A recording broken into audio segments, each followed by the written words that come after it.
Welcome everybody to the Bond Smart Investor video blog. I'm Marilyn Cohen, President of Envision Capital Management in Los Angeles. We are a registered investment advisor and manage bond portfolios for individual investors. Today's topic is oy vey, M&A. And I'm smiling on the outside but crying on the inside. And the reason being is mergers and acquisitions are starting to get cranked up again. Nothing to the extent that they did pre-financial crisis in 2008. But there's a lot of money sloshing around and a lot of private equity firms that need to spend that money. So let's take the most recent example of Dell.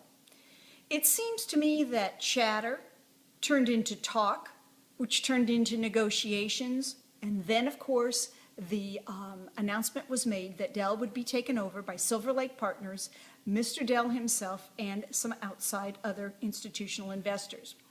So when a mergers and acquisition happens, the publicly traded stock, the investors open their wallet with a welcome because usually it enriches them, sometimes marginally and sometimes to a huge premium.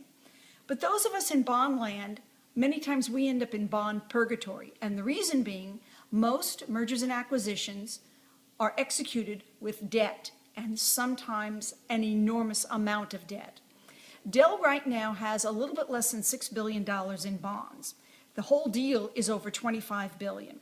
So that tells you in a New York minute that there will be a ton of debt that comes crashing into the bond market and perhaps crushing even more the bonds that are issued that have been previously issued by Dell.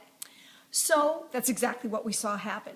The 2018 bonds went down 16 points. That's $160 for every 1,000 face value. Dell has bonds that mature in 2013 all the way out to 2040 and 13 separate issues. Now, why would these bonds crash and burn so badly? Well, for the reason that I just said, that there's going to be a lot of debt that is overlaid these bonds, but also because they did not have a change of control provision. COC, we call it. That is specific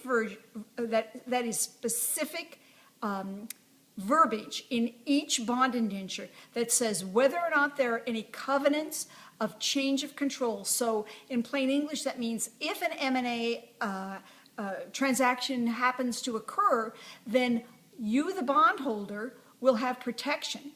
Not protection of your total principal, but protection to 101 change of control. That's $1,010 per bond. We prefer to buy bonds that have change of control provisions because it's kind of a safety net underneath the bond price. And certainly Dell bondholders, that is, had no safety net. I think that there's going to be a lot more mergers and acquisitions that occur in 2013 and 14. And I do think that individual investors like yourself need to go to your portfolios, look up the prospectus, and look to see whether there are any change of control provisions. If the answer is yes, that's a good thing. If the answer is no, then perhaps you need to take into consideration that you will not have a safety net of any consequence.